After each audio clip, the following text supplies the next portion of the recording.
Top of the morning to you, folks. So we got some juicy news when it starts coming to these banking issues. So now we see Credit Suisse has 25 very wealthy American families hiding money. And that is called tax evasion, tax fraud, AKA. That's exactly what put Capone in jail. So are these people going to go to jail at some point? Who knows? Probably not. They'll just flush this under the rug and move on. But some juicy stuff's coming out of that. We're starting to see a lot of these banks that are failing. It's because they should have failed. Credit Suisse, a complete disaster. They were fined $2.9 billion a few years ago because of issues. We'll just leave it at that. And then we have Silicon Valley Bank. It's over leveraged there. I also noticed in there some of the data that I'm finding out is their management was basically graded like a C minus. So, and the FDIC knew that they had problems stemming back last year. So a lot of this stuff is going to come out, and we might open the pages to some really bad information, and this might put a lot of wealthy families in jeopardy as well. So watch that news because, you know, and this is where mainstream media, they'll pump this until the next big event comes. So be careful of this stuff. It is isolated. It's not going to be systemic like people keep trying to say, because why? They need you to keep watching. So let's go over to what's happening in the news today. Basically, it's another flat day, folks. The Dow Jones is doing really well. Bonds aren't doing anything, which is fantastic. We just love stability. We have Bitcoin in the news as well, and it's starting to take off, but I'm still not a proponent of that. So just to let you guys know, guys, I am a mortgage advisor. I'm not a stock advisor or an investment person. I'm not licensed to do that. I don't use what I say to trade off of. This is just for educational purposes and entertainment purposes only. So let's get over to the headlines that we see here. The 10-year treasury is basically just flat as a pancake. Same with the mortgage rates. So love that. Down through here, we see pending home sales squeezed out a little bit of gain in February. So let's get over to the economic calendar to see where we're at. So this is what we have so far this week. We have on Tuesday, the consumer confidence. How in the world is confident? I don't know, but that's that. Pending home sales, they were up 8% Previously, they were expected to come in at a negative 2.3, and they came out at 0.8. So a huge drop in the sales. But remember, pending home sales. What do we know about pending home sales? Look at the words there. These are pre-existing houses that are selling. There's a low inventory there. We need the builders to pick up their end to put a lot more in the market, because we're also not seeing foreclosures coming to the market, even though a lot of people are out there telling you foreclosures are up 5,000%. Well, it's basically, if you do your research, it's because there was a foreclosure moratorium on for years, so you couldn't foreclose. Okay, so that's what skews the numbers. I'm here to make sure you're educated, all the financials, because the school systems are failing us. So what we have right now is crude oil inventories coming out here shortly. Here's my rant of the day, and it's back to oil. So this week, here's what the oil prices are at my house. Monday was $3.69. Yesterday was $3.35. Today, $3.99. What in the world's going on? Okay, we're going to look at oil prices. They haven't moved that much to make oil prices go. So if you have comments about oil, please let me know down below, because I'm missing the boat here. The prices are outrageous. The price of a barrel of oil is basically, midterms in its relevancy over the last few years on prices, and the oil companies are having record profits. So somebody made a comment that the oil companies are not reinvesting because, the government's agenda right now is everything green. I don't even want to go there, but, I don't really think that's happening, but I'll look into the researches, see if R&D at the oil companies are still active, and that's research and development. So let's get over to the mainstream news. Here it is again, Silicon Valley Bank. I feel like I'm repeating just a button that you just keep repeating and saying, it's the banks, the Fed, the banks. But guys, here's the headlines. Silicon Valley Bank, the bank crisis isn't 2008. That doesn't make it good. Okay, I get it. But a lot of people use 2008 is their benchmark for everything. Housing is going to crash in 2008 because house prices went up. Why did house prices went up? That's what you guys need to know. So if you're a mortgage advisor, you should know these things. Okay, if you're a realtor, you should know these things. And if you're a student in economics or you're a first-time home buyer, you also should know these things. And that's why I do this on a daily basis. Stocks higher, crypto rallies as quarter ends near. So in the cryptocurrency world, there's a lot of, Congress is after them. The board of directors of Signature Bank says the government's after them, and that's why they got shut down. So there's going to be a whole bunch of stuff stuff here, and I'm not touching this with a 9-foot pole, but if you see down through here where Bitcoin is right now, you guys are saying, Dan, you were a short-term seller of this, or short-term negative, I guess. I didn't drop my positions. I still have them. You know, it's up almost 6% today.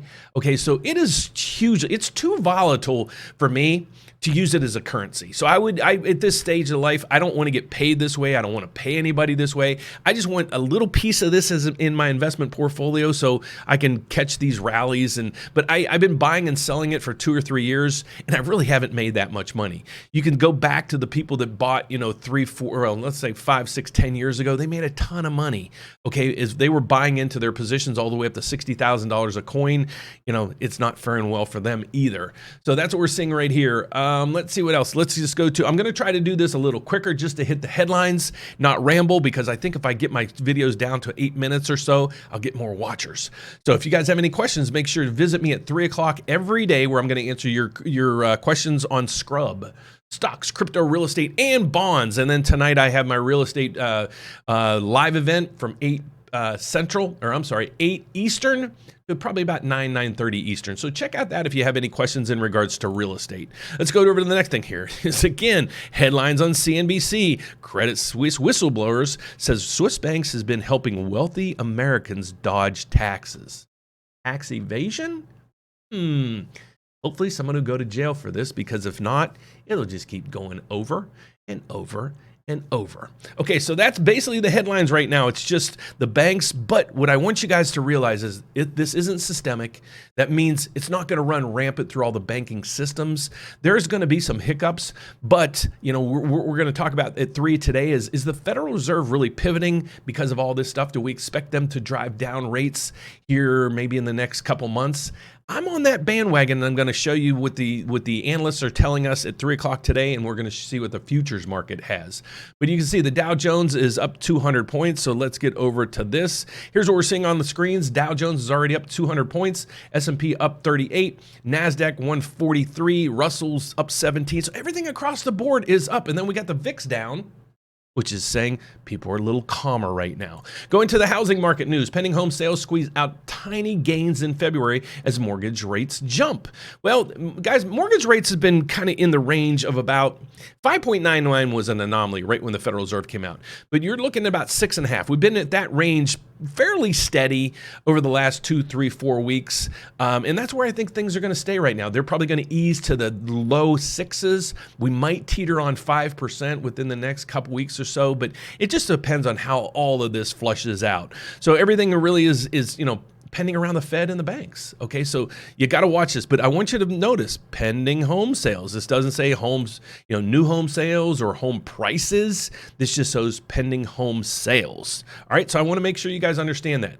Now let's go to our punch list. These are the banks that we've been watching, and I'm going to add to this today because I just did some research last night, and there's about 5 or 6 other banks I'm going to add to this. But check out these banks stocks. Remember I said about 2 weeks ago, I'd be putting these on my radar to maybe to look into putting a position on here. What I mean by that is adding these to my investments. So look what we're seeing right now. UBS is this. These are just today's numbers. It's up almost 4%. UBS today. First Republic Bank up 6%. Okay, that's a great. In an average year of an investment, 6 to 8% is a good year. To do that in a day, not bad. You're going to go down through here. The next bank, Credit Suisse, it's up 3%. Can't figure that one out. They should be basically going to close down. Then you have the big players, Goldman Sachs and JP Morgan. These are the big financial institutions. That's more like it, just steady growth. Then you go down through here. I don't know. There's a glitch on this. First Citizens Bank. I don't know if they're halted. I think they're halted. The last traded up 22%, and then you're getting down through these other areas.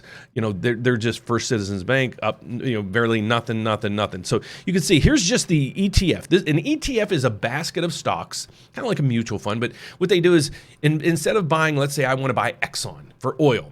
or let's say I want to buy Citibank for a banking stock. You look to buy, here's what I do to cover my positions and make sure I don't have a huge amount of risk on. I buy an ETF, which an ETF in most cases is a basket, a whole bunch of.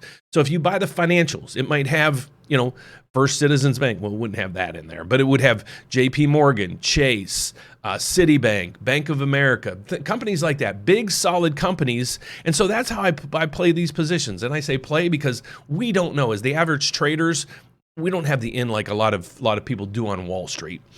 So you can see that's up 1% right now. Okay, so that's good. So these are nice, steady investments. If I had, somebody said, we get this question a lot. I have a bunch of money right now, but I'm not looking to buy it until the end of the year. What should I do?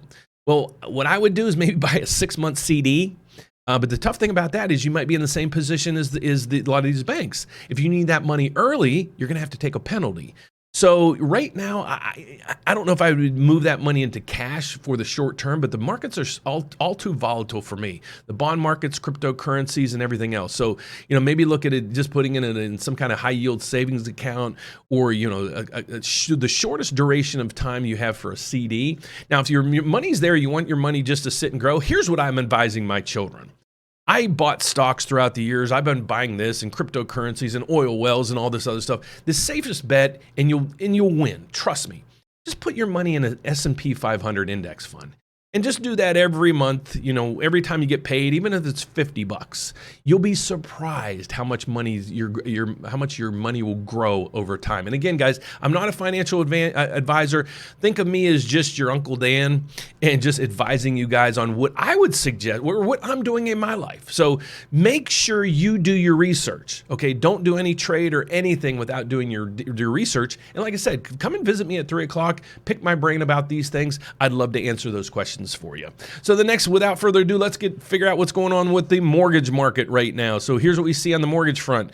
The MBSs are up 3 points. What do we know about when it's up? When it goes up, yields come down. 3 points aren't going to do anything. Okay, I call this 3 basis points. You're not going to see any changes in the market right now. And I'm hoping this just starts to stabilize. Like I said, we don't have that whipsaw effect that you're seeing in the chart below. Let's just go, that's a 1-month chart. Let's go to a 3-month chart. Look at this thing. It's a yo-yo. If that was a stock, you'd be like, you'd have sleepless nights. Okay, so let's see what's going on with the mortgage rates. Here's where mortgage rates ended last night, according to Mortgage News Daily, because they're the one that publishes this thing. They're saying these are the top 6 products people use when they're getting a loan. So what I want you to do is understand that this rate isn't your rate. It's almost, can almost guarantee you this isn't going to be your rate. And the reason being is there's so many factors that go into this that it's really hard to figure out what your rate's going to be. If you want to find out what your rate can be or what you can get qualified for, how much you can afford, how much money you need for a down payment, schedule an appointment with us down below. That's what we do all day. We probably have about 30 to 40 consultations a day with first-time homebuyers, helping them choose and determine, is it a time to buy? Do you have the right credit to buy? You have enough in reserves? Is your income sufficient? And all those things. So we help you kick the tires and determine, is it a good time for you or not? That's only your decision, but we're an advisor for you.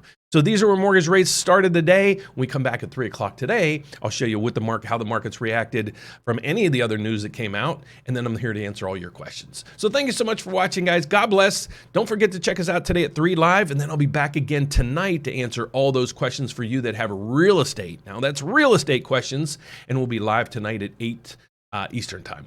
Thanks for watching, guys. Don't forget to give us a thumbs up, subscribe down below, and hit the bell. Every time I post a video like this in the live events, you'll get an alert. Take care. Bye-bye.